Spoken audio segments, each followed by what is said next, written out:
There are these invisible children, millions of them. They'll never ride a roller coaster or go down an impossibly high water slide. They'll never see a laser show or even a 3D movie. Millions and millions of them. They'll grow up in dirt and dust with nothing in their future but slavery for a minimum wage. And their children will do the same. They're invisible. You can't see them standing on the outside watching your amazing life, just wishing they could know what it's like to have fun like that. They feel worthless. They feel hopeless. They feel invisible. My dream is to make them feel different. I want them to feel like the heavens are open. I want them to know that there's a kingdom that sees them, that loves them, that wants them. I want them to laugh, that crazy, exhilarating laugh that comes from the soul and erupts from the belly. I want them to learn to chase their dreams with God as their partner and Jesus as their king. I want to build a massive, free, Christian Bible theme park and bust them in by the thousands. Surely I cannot be the only one. Surely I am a we. Surely I am an us. Surely you feel as I do, that children should never feel invisible. For invisible children grow up to be broken adults. Let's do this together. Please, please partner with us for only $10 a month. Reach out to everyone you know to do the same. 1 million partners and we can do this. It's a big vision for big hearts and a big God. And nothing is impossible for they who believe. Do it right now. Partner with us. $10 for you each month is nothing. But for the invisible, it's a new life, a new hope, and a new future. Partner with us. Share our vision with everyone you know. Share this appeal. Comment your heart for all to see. www.edcc.africa. 777 days with Jesus on the Overcomer's Wisdom Sessions with the Son of Joy. I suffered from crippling depression for more than 15 years. 15 years, friends. 15 years of this dark fog threatening to suffocate the life out of me every single day. 10 years of that time I was suicidal, longing for death, begging God to let me die. I was a believer, a pastor, a mentor, a giver, a servant. I did everything that I thought I was supposed to do. Still, I was drowning in hopelessness. You know what changed me? The words of Jesus. Not just the idea of Jesus or Jesus in vague messages that cover different topics in the Bible, but the actual words of Jesus himself. I've been listening to the words of Jesus for 3 hours a day, every day, since the 25th of September 2016. You can work out how many hours that is. It has completely changed my life. Sorrow lasted for a long night, but joy has come, dear friends. Thousands of hours listening to the words of Jesus, meditating upon them, letting them change me from the inside out. And then the letters came, dreams and visions from the friendly man to you and your children and your children's children. And that's what I want you to hear me share every single day. I want to share it with you every day. I want you to tune in daily and give Jesus your ear. For whoever has your ear has your heart, and whoever has your heart orders your steps. Your depression will flee. Your anxieties will flee. Your curses will break. Your bad luck will become good luck. Your sorrow will become joy. Your relationships will change. Your finances will change. Everything will change. Just keep listening every day, dear friends. Engage with us, comment, make new friends who love the words of Jesus with you. Your life is about to change, just like mine did. The words of Jesus are the key to everything. That's why I want you to join us for 777 days with Jesus. You are not a victim. You are not just a survivor. You are an overcomer. Join us daily on the Overcomers Wisdom Sessions for inspiration, motivation, and practical biblical wisdom. Hey, wherever you are, whoever you are, wherever you're listening, whatever platforms, hello to you. Hey there to John, hello Tanya, good to see you guys. I am excited about getting into the words of Jesus today. Into the words of Jesus. Yee-hoo! Okay, let's do it. Let me click this button over here that puts the scripture on screen for everybody. I'm looking, I'm seeking, I'm finding. There she blows. Parable of 31. It's fun for 31 rhymes with fun. Hey Sarah. Hey Val. Okay, workers in the vineyard. Matthew chapter 20 verse 1 to 16. For the kingdom of heaven, Jesus speaking now, is describing the kingdom of heaven. He says, like a landowner who went out early in the morning to hire workers for his vineyard, he agreed to pay them a denarius. So you can say there was an agreement of how much would be paid for an entire day. Sent them into his vineyard. About 9 in the morning, he went out, saw others standing in the marketplace doing nothing. Told them, you also go and work in my vineyard, and I'll pay you whatever is right. So they went. So he went out again at about noon, and about 3 in the afternoon, and did the same thing. About 5 in the afternoon, he went out, found still others standing around. He asked them, why have you been standing here all day doing nothing? And the guys said, because no one's hired us, they answered. So he said to them, you also go work in my vineyard. When evening came, so obviously those dudes work long days. When evening came, the owner of the vineyard said to his foreman, call the workers, pay them their wages, beginning with the last ones hired, going on to the first. The workers who were hired at about 5 in the afternoon came, and each received a denarius. So when those who came who were hired first, they expected to receive more. But each one of them also received a denarius. And when they received it, they began to grumble against the landowner. These who hired last worked only 1 hour, they said. You have made them equal to us, who have borne the burden of the work and the heat of the day. But he answered one of them, I'm not being unfair to you, friend. Didn't you agree to work for a denarius? Take your pay and go. I want to give the one who was hired last the same as I gave you. Don't I have the right to do what I want with my own money? Or are you envious because I'm generous? So the last will be first and the first will be last. Some related scriptures here. Thank you, Ria. Behold, Jesus says, I'm coming quickly and my reward is with me to give to everyone according to his work. I'm the Alpha and the Omega, the beginning and the end, the first and the last. Revelation 22 verse 12 to 13.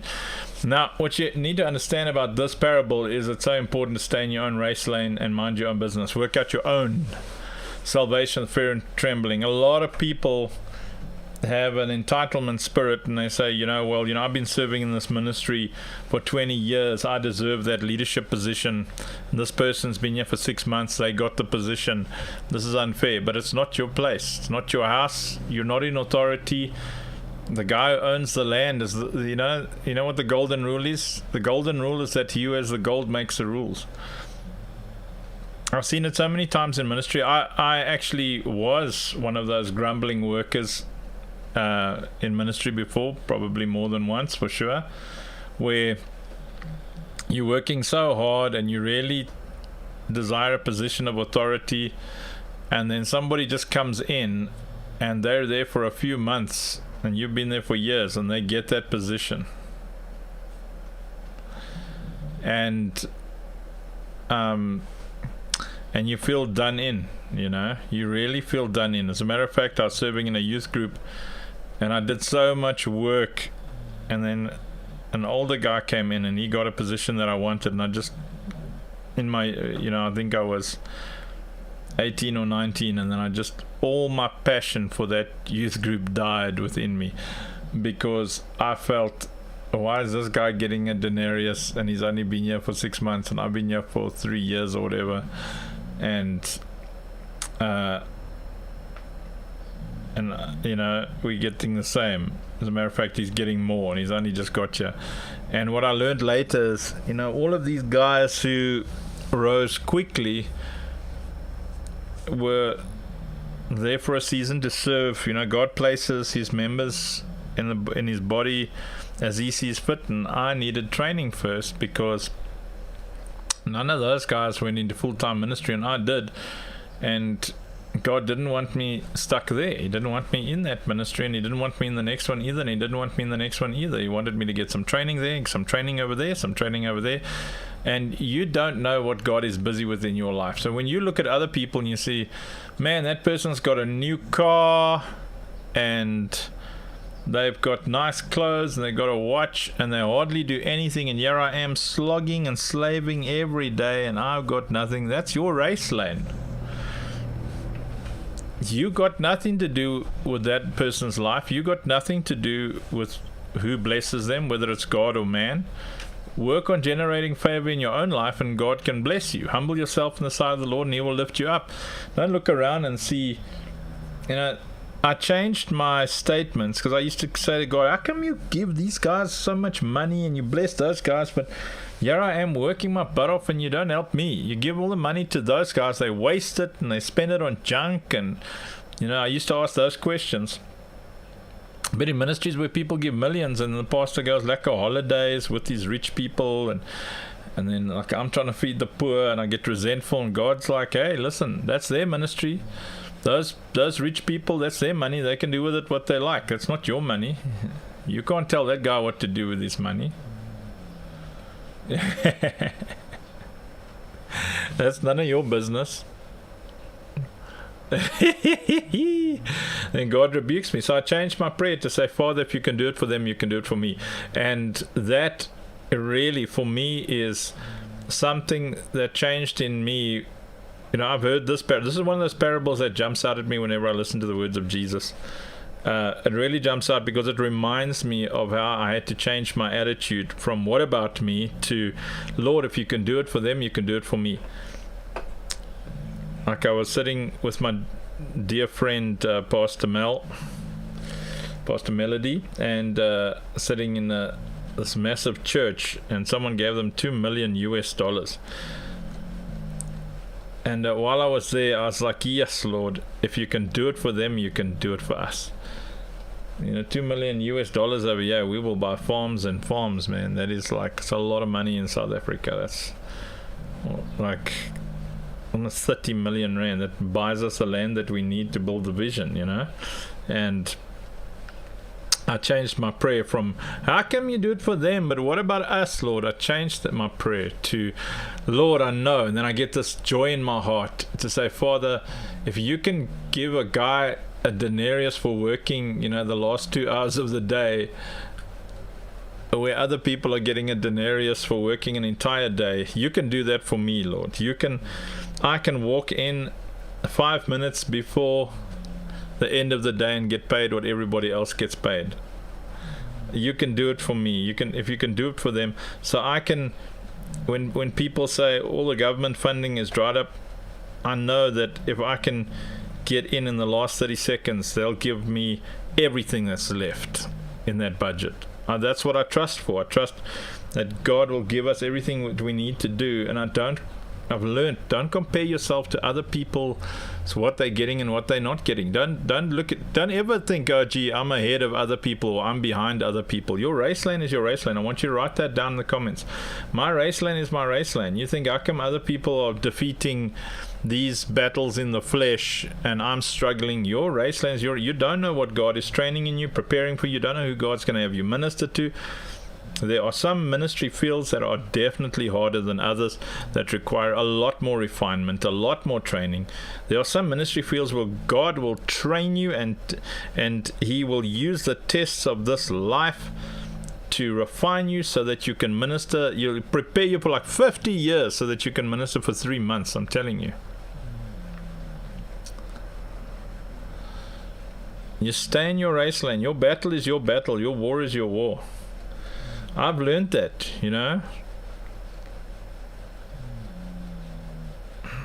Like I've learned. I'm stay in my race lane. This is a race that I'm running. I've got a particular job. Every now and then I'll invite people to my race lane and say, listen, I've got cool strategies over here. And often people say no thank you, and then I'm like, that's fine, that's cool, man. I let them run in their race lane. I don't resent them for wanting to run in their race lane. I'm not angry at them. You understand? Don't worry about other people's race lanes. And if people want to leave your race lane to go and join another race lane, they are not your people. It's up to them. The master can choose who he pays, how much he pays, and the worker can choose who he works for. This is why I've got such a problem with people being labeled sheep stealers and church hoppers, and it's so demonic, manipulative, narcissistic, and it's wicked, eh? Yes. Someone's looking for a race lane where they fit. They don't fit into your church, they don't fit into your race lane. Now you want to go to a different race lane, and now you label them. That's wicked, man. You narcissist. It's so blatantly wicked. No, I believe that it's the rules of the house. You in my house, you commit to a house. They must commit to the kingdom of God and serve where God places the members of his body. Your house is not the house. You're wicked. Out with it, bro. It's the same thing. In the same way that the master can pay whoever he wants to, the worker can work wherever he wants to.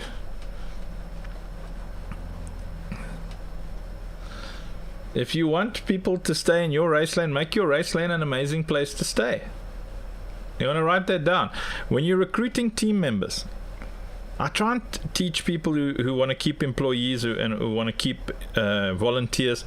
I try and teach them that you have to kind of first off really identify who you want in your race lane. So I'm very strict. I make this vision so plain. Like exactly what kind of people we like here. You'll hear me every day saying these are the kind of people we want in the vision.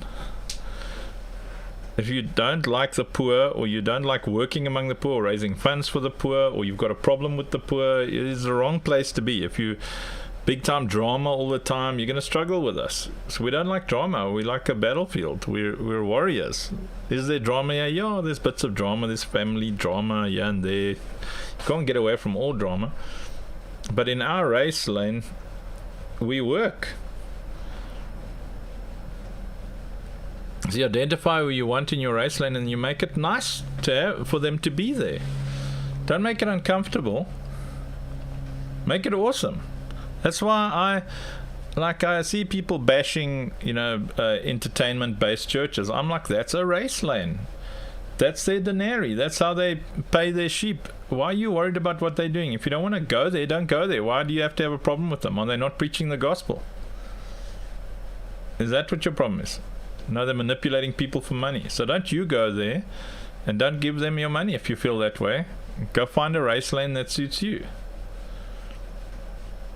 We shouting, let my people go. So we unashamedly say, people in ministries, if you're stuck in a ministry and you know that church is going nowhere, they're lazy, they're wicked, they steal money, they don't help the poor, that kind of thing, and we say, go find a church that's lekker for you. Don't slander that church. It's such a cool parable about the character of God. He's like, listen, I'm going to forgive who I'm going to forgive, and you can't tell me who I can forgive and who I can't. I'll show grace and I'll show mercy, and you can't tell me who I can't show grace to and who I can't show mercy to, or how merciful I can be, or how much grace I can show. We don't control people. You don't control the boss. We're like, as a ministry, we are trusting God for big things. We're working hard to find full-time people who can join the ministry, who can be professional fundraisers and produce professional content, and every now and then someone's offended because they feel, I've been in this ministry for X amount, why am I not getting offered the job? Or listen, I'm not going to offer you something. There are things that I offer people because I love them, and then there's positions that I offer because we need a particular kind of person in that position. And if you're not that particular kind of person, you're not going to get that position. And you might be at work, you might be in ministry, where you feel, yes, see, I've been working 12 hours and I get 1 denarius, and that guy comes in for 2 hours and he also gets 1 denarius, which is this parable, so it's like $10 or whatever, 150 rand, or I don't know, like whatever a day's wage is, the minimum wage, so you don't tell you don't tell God who He can forgive and who He can help, and you certainly don't do it to people you work for. And if people don't want to work for you, if people don't want to volunteer with you, I can realize, okay, either I'm not being clear about my race lane, I'm not being clear about how I want things and how I want people, or it's just everybody just doesn't, there's something wrong with my race lane. Okay. I was briefly at a ministry, so we traveled a lot and ministered, and every now and then, people offer you a job because they see your talent and they don't realize there isn't the character to go with the talent. But I was briefly at this one particular ministry. It happened a few times where we would do schools during the week and then do our big concert for the kids, like on a Friday or a Saturday night or a Sunday evening, whatever. And so this pastor says, hey, you must come join us, speak to some of the staff, sit in on a staff meeting. We're very focused, we're very serious, but I think you'll fit in because you're a serious guy. And I was in the passage, and the first thing is, I didn't like how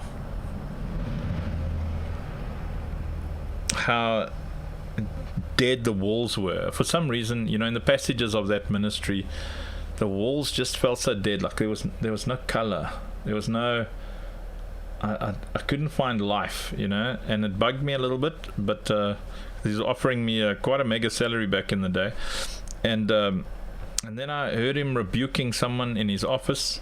It was down the passage. I was sitting with the youth pastor, and the youth pastor says, this pastor is very effective. It's a very effective ministry, but he's very strict.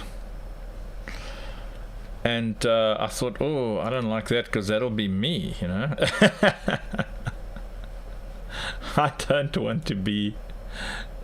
don't want to be in the hot seat all the time.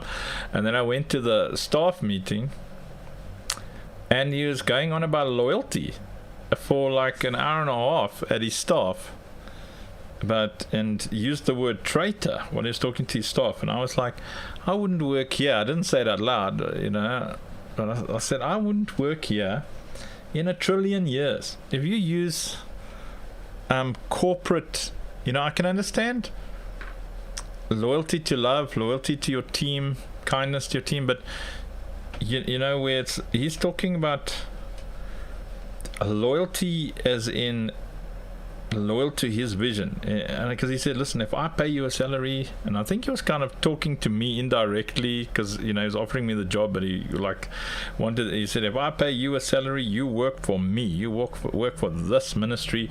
I don't want to hear that you're working with that church or working with that. No. And he's talking to his staff. There's like about 15 or 20 people there, and I could just feel that the atmosphere really sucked there. So nothing I hate more than being lectured all day. Just tell me what you want done and I'll do it. Don't give me character lectures and life lessons and life skill. Don't give me more information than I need if I didn't ask for it. And I realized this guy has made his race lane a total gauntlet. And so then after the meeting, I went and sat with the youth pastor. I said, what's the average length of an employee or a volunteer here? And he said, about a year, 6 months to a year. I didn't say that makes sense, but even as a young man, I was like, that makes sense. So when you're creating a race lane in your life, work hard to make it a nice place to be in. Not everybody's going to agree with you, but don't on purpose make it as hard as possible for people around you. You want to generate favor with God and with man. You have to ask God, Lord, give me the wisdom to generate favor with people. Yeah, John says maybe he got hurt before, so he wants to make sure nobody betrays him. Yeah, absolutely. I am so sure that he's been hurt before. But the problem is he weaponized his hurt, John. That's the thing. The hurt is supposed to be healed, not weaponized. The hurt people thing is a declaration of potential and sometimes reality, but it's not supposed to excuse the behavior. And I've seen it so many times in ministries where you got this controlling guy and he doesn't realize that those workers can choose where they want to go. Like these workers could choose to work for a denarii for the whole day, or they don't have to. They don't have to be there. And the boss can pay who he wants, how much he wants, and the workers can work where they want, for whatever they're willing to work with for. Another pastor was pretty offended with me and offered me a job. It was also a long time ago, and asked me, what salary would I like? And I said, I've got a financial goal and I've got what I'm earning right now. And the financial goal wasn't much higher than what I was earning at that point. But I said, I want to settle down with my wife. I want to have kids.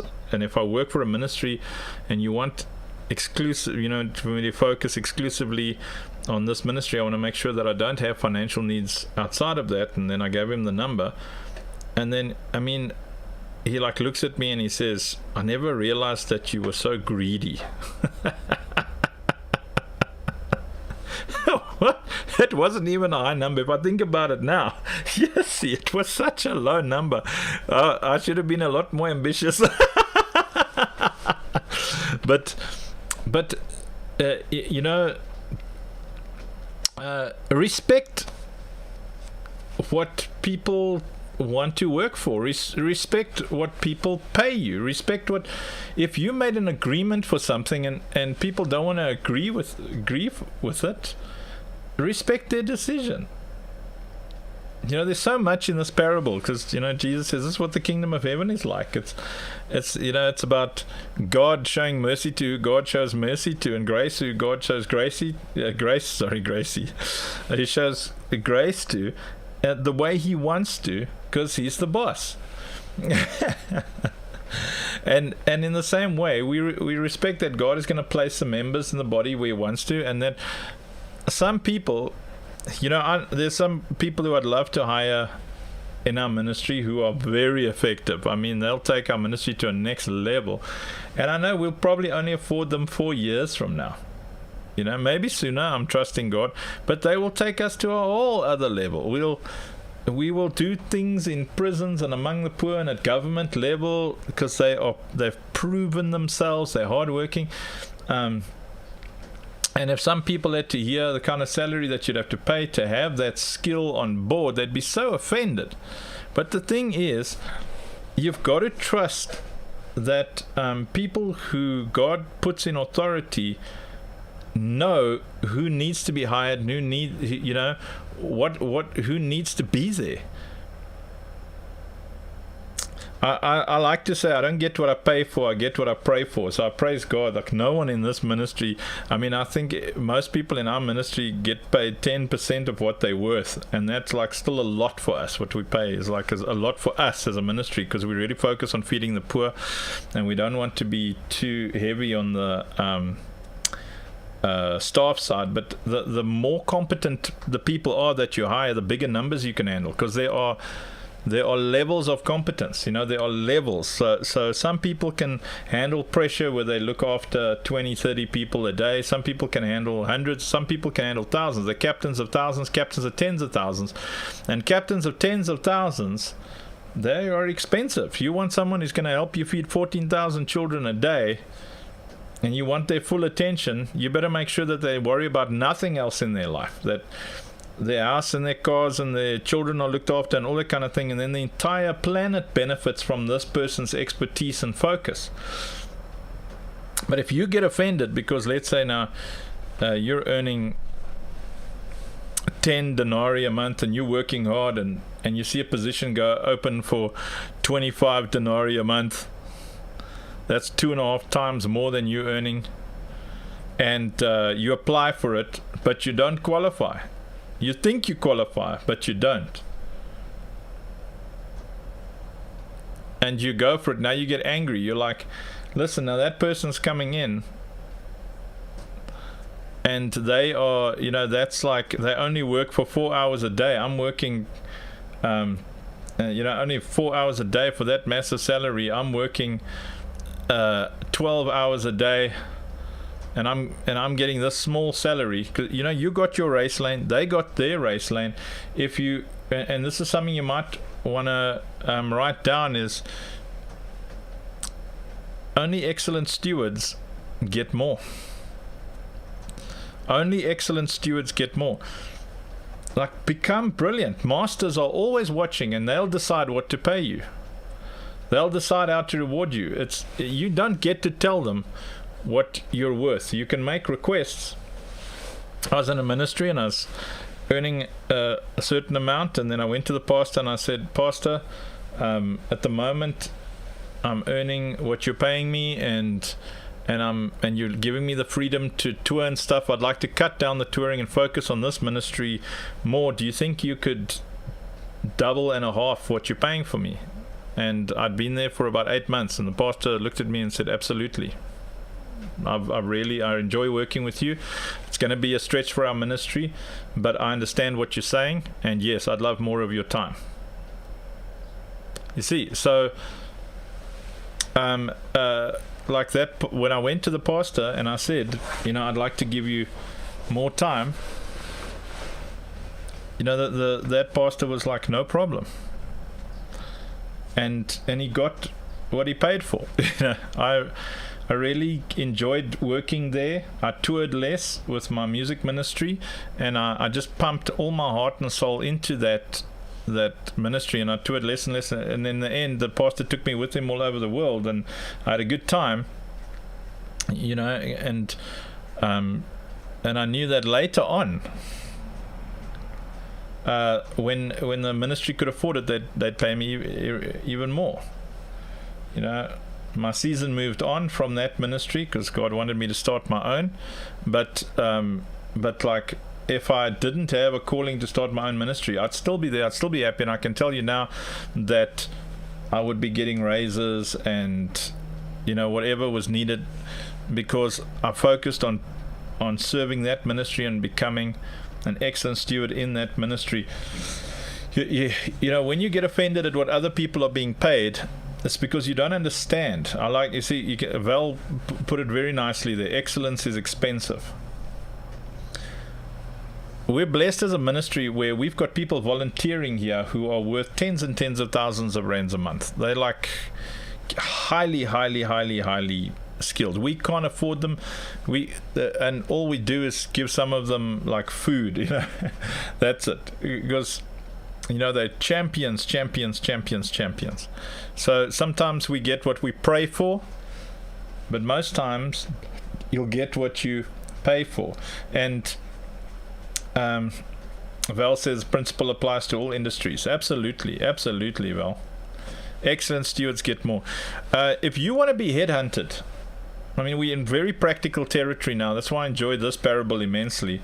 If you want to be headhunted, which means ministries are looking for you, businesses are looking for you, and you're in a particular goldfish bowl right now. So let's say you're working for a ministry right now, or you're volunteering. I always tell new folks, go and find a goldfish bowl and volunteer if you can, to get the experience and just have an opportunity to sharpen your stewardship skills. Don't just go there to take, go there to give, like blow people's minds with your consistency and servanthood and your excellence and whatever role it is. If it's creativity, be disciplined in your creativity. If it's admin, be disciplined, and outgrow that goldfish bowl. outgrow it, man. Like really, it's always been my goal to outgrow my goldfish bowl. Like a company that I worked for in my sabbatical, the department that they gave me, so I said I don't want to be the boss of the department. I'm still struggling with depression and anxiety. Rather, I'll hire